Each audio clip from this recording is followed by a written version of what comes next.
A certificate of sponsorship is a very, very crucial document that will be needed in any visa application that is going through the health and care visa. Primarily, that's what we're going to be covering on this channel and in this video specifically. Now, the certificate of sponsorship, which is also known as the CoS, COS, for exactly why you would imagine, is basically provided by your employer.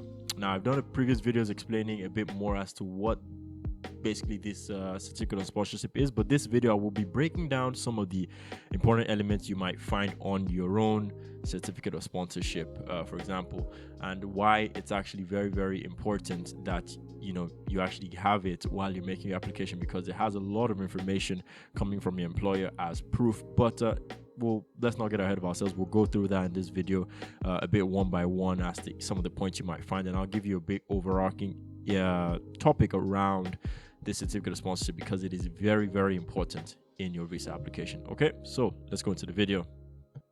As always, my name is Farouk Bello, and I make a lot of videos around the visa processes for health and care visa for healthcare workers in the UK. So make sure to stick around to the end of this video so you know what this process is a bit more, and specifically the certificate of sponsorship explained.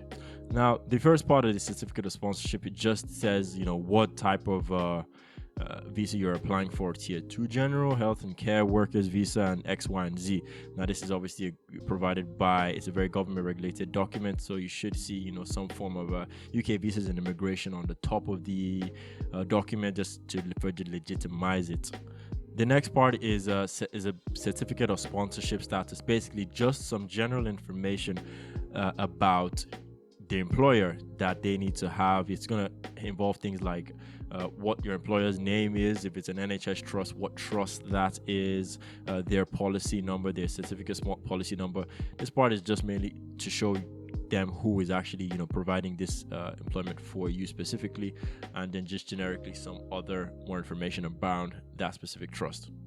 The next part is personal information. This is just information about yourself: your name, date of birth, full name, place of birth, country of residence. If you are already a student here, your country of residence will most likely be United Kingdom, unless you've gone back and then now you're a resident of there or wherever you're coming from. This is just personal information aspect of it.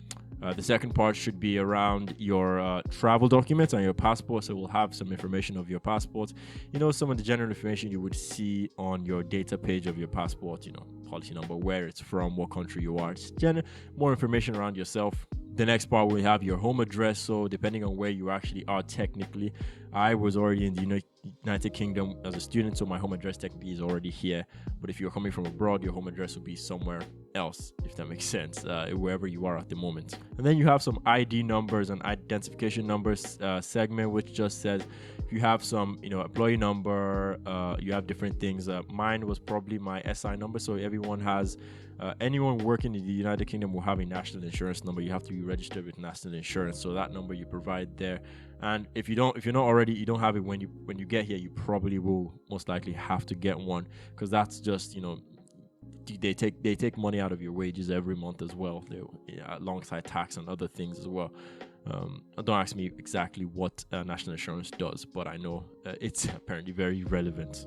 Now we're getting into some of the work specifics. So this is actually the next part, maybe your work dates, just telling them what your contract roughly is. For example, if you're getting a 5-year contract that starts in let me say February 2021, your end date will probably be 2026 February, and they're just going to have that information there as well, so that they know how long you're potentially trying to apply for a visa for. Because I know in the past what would happen was, even though your contract would be 5 years, you would only have you may only get a 2-year visa, meaning that after your 2 years are up, you would have to go and reapply and carry on. But if you watch the previous video, you can get up to 3 years and you can get up to 5 years. Check that video out if you want to know more about that. The next part also has some of information about where you would primarily be based. If you're in an NHS trust, some trusts have different hospitals. I know mine does. So it'd be, where is your primary work area of work. It doesn't have to be exactly where you will be. If you're, for example, if you're home based, but you have a general specific building, that information will just be there as well. And the last part is just some information about your employment, specifically what job you're going to be doing. I'm going to use myself for example, physiotherapist, and they'll give you some. They'll also put in that document most likely some information around what a physiotherapist does, what the roles they will be doing, what type of what type of basically qualification that is roughly.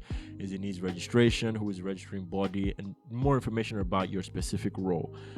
Now, it's very good to know in the back of your mind that I don't think everyone's certificate of sponsorship has to look the same. Some people will have slightly varied things, but that's all based off personal. So don't just take what I've said on, roughly explaining a few things. These are just some of the things you might see on a certificate of sponsorship. Each one's may be different depending on if you need to, show more things. For example, if you watch one of the previous videos, I said that if you need a dependence, you might have to add that on there, or if your employer are actually going to support you for your first month, I think they may be able to put some of information on that on the certificate of sponsorship, maybe with a supporting letter as well. So things will vary depending on your personal needs. This is just one variation. It's very important to know that this doesn't have to be like this for you. Yours might be slightly different, but you get the rough idea. I think most will have some of the general things I've already said, information about yourself and information about your employer. So just good to keep those in mind while you're making through the process of a certificate of sponsorship. Now, a very final point I'll quickly let you know is that issuance of this from your employer can take a while. That was, for me personally, one of the things that took the longest to get it. Now, it's due to multiple reasons. One is, it's NHS. It's a very big organization. They have multiple things to do. HR department can either be overwhelmed, and to my experience, most of the time they have a lot of things to do because they're processing a lot, and acceleration of all these type of things and delays are fairly common during this pandemic period at the moment. So they can take time. So it's always good to give yourself enough cushion between when you want to apply and when you are expecting you want to start work, so you don't leave yourself disappointed when you're waiting. And you just have to keep being persistent. Don't just send one email, for example, a long time ago. You don't hear from them a few months, and then you just leave it and you say you're waiting. Be a bit proactive. You can try and call. Obviously, you don't want to overwhelm the departments because they are very busy, but you don't want to just completely forget about it and then wait too long. But just be proactive and apply early enough, and you should give yourself enough cushion. So I did that as well. Started applying as soon as possible so that I know by the time I got the certificate of sponsorship, things were like this: go, all my documents are ready. You pay the application fee, you show what you can in your account, and you're just gone like that. So proactivity is very, very important, and just keep that in mind. So that's a very rough breakdown of the certificate of sponsorship. There's a lot more I could have gone, but if I did, this video would be a lot longer. But make sure to subscribe to the channel. Check out the other videos I've done covering other elements of the health and care visa that will probably and most definitely be helpful through your process and give you a rough idea. As always, my name is Farouk. Check me out on my socials, and send any questions you can in the comments below, or anything you want to know. Take care to the next video.